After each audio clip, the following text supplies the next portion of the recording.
If all I showed you was this shot, you might think this was just another shop or manufacturing warehouse. But it's actually a classroom, and specifically, it's a classroom behind bars. It is a pretty technical program. We get pretty extensive with mathematics, and they're hopefully pretty well prepared when they're out here and doing precision measurement and so forth. It's called Aerospace Composites. 18 inmates at a time at the Airway Heights Correction Center can apply to take the course in conjunction with Spokane Community College, and in doing so, get base-level skills in a booming industry. Drones have been in the curriculum for about 2 years now. It was added in response to the growing job opportunities in this field for inmates after release. But with any new program, they have to get signed off by the Department of Corrections. And drones specifically had both security and safety concerns that had to be addressed. I am told, though, they haven't had any issues with that so far. I approach this program especially as an opportunity for transformation for them. Many of them sometimes, because of circumstances, have to find a new career. But with these entry-level skills into what can be living wage jobs, it gets their foot in the door. It gives them a little advantage. It also gives them the hunger to learn more. I learned that I was better at math than I thought I was. Once you start to learn and your brain turns on like that, it's like, all right, well, what else can I learn? Now that I have this kind of training, yeah, it's a different outlet. It gives you more options out there, so. Data from the Department of Justice shows that educational opportunities behind bars and career opportunities after release can dramatically decrease recidivism rates.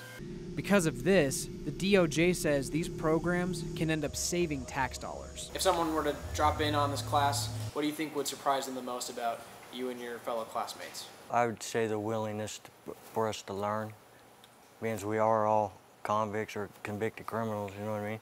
So the fact that we're trying to learn something to better ourselves. Each new group, when they finish the program, I'm amazed at the things they've made, at the attention to detail, the meticulous work they do, and the work ethic they put into things. And I think they really link this to future opportunity.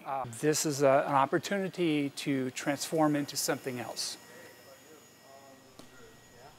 So I spoke to all of the men you saw there, off camera as well as on camera, and at the end I said, raise your hand if this is a field that you now feel like you'd like to go into, and every single person raised their hand. So. And like you said, it's all about trying to keep people out of prison. You know, once they get released, not to go back. And if there's a new purpose for them in life, hey. Well, and the DOJ statistics that we mentioned in that story show that for every dollar that the state could spend on these education programs within prison, it ends up saving about $4 or $5 based on the lower recidivism rates. So if people don't necessarily care about that aspect, they might care about the finances. Correct. It saves money. And by the way, they make it look easy. Flying those drones is so hard. Tell everyone what happened when you flew the drone. I picked up the remote control, and they're walking me through it. They're like, oh, it's easy. They're using like big words like, you know, throttle and I don't even know what they're saying. It just went right over my head. And I, you know, pushed go, whatever I did, it just dove right into the floor. And you broke prison equipment. The little wing fell off, and and I gave the remote back to the professionals. In this area. Yeah. So it clearly takes some skill to learn how to do this. And the ones that you saw in this story had already been through the summer program. So, you know, they have kind of like semesters, quote unquote. Sure. So these individuals had been through the program, and now some of them come back to help the next round of folks being trained in this program. All right. Well, thanks for sharing that story with us, Rob. We appreciate it.